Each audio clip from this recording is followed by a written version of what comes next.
আসসালামু আলাইকুম। Medicine related নতুন একটি ভিডিওতে আপনাদের সকলকে স্বাগতম। আজকে আমার রিভিউয়ের বিষয়বস্তু হচ্ছে ইপিট্রা ট্যাবলেট। ইপিট্রা ট্যাবলেট কেন খাওয়া হয়, খাওয়ার নিয়ম, পার্শ্ব প্রতিক্রিয়ার দাম, এসব বিষয় নিয়ে সংক্ষিপ্ত ও সহজভাবে তথ্য দেওয়ার চেষ্টা করব। বন্ধুরা, প্রত্যেকটি ঔষধ সেবনের পূর্বে অবশ্যই একজন বিশেষজ্ঞ চিকিৎসকের পরামর্শ নেবেন। চিকিৎসক বিভিন্ন পরীক্ষা নিরীক্ষা করে আপনার জন্য কোন ওষুধটা কতটুকু প্রয়োজন সেটা নির্ধারণ করে থাকেন। সুতরাং চিকিৎসকের পরামর্শ ছাড়া কোনো অবস্থাতেই কোনো ধরনের ঔষধ সেবন করা যাবে না। চলুন এবার মূল বিষয়ে যাওয়া যাক। ইপিট্রা ট্যাবলেট এর জেনারিক নাম বা গ্রুপের নাম হচ্ছে ক্লোনাজিপাম। 0.5 mg, 1 mg এবং 2 mg আকারে ইপিট্রা ট্যাবলেট বাজারে পাওয়া যায়। Square pharmaceuticals limited Epitra tablet তৈরি করে, যার প্রতি পিচের খুচরা মূল্য 0.5 mg এর দাম 6 টাকা, 1 mg এর দাম 8 টাকা এবং 2 mg এর দাম 10 টাকা।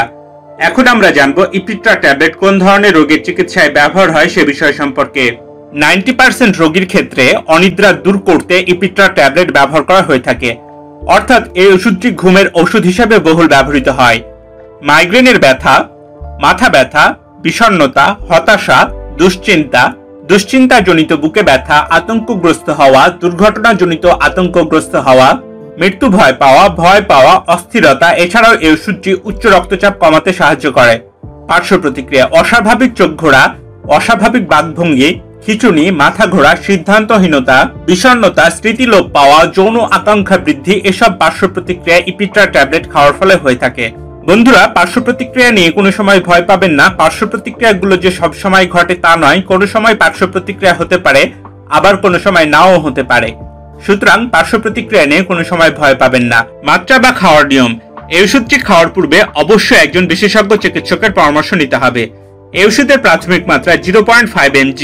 রোগ এবং রোগীর ধরন অনুযায়ী এর মাত্রা 0.25 mg থেকে 2 mg পর্যন্ত হয়ে থাকে। গর্ভাবস্থা স্তন্যদানকালে চিকিৎসকের পরামর্শ ছাড়া কোনো অবস্থাতেই এই ওষুধটি খাওয়া যাবে না।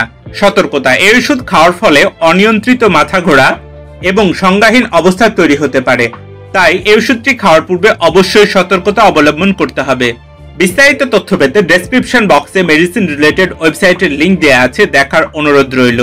দেশি বিদেশি যে কোনো ঔষধ সম্পর্কে জানতে ঔষধের নাম বা জেনারিক নাম আমাকে কমেন্ট করতে পারেন।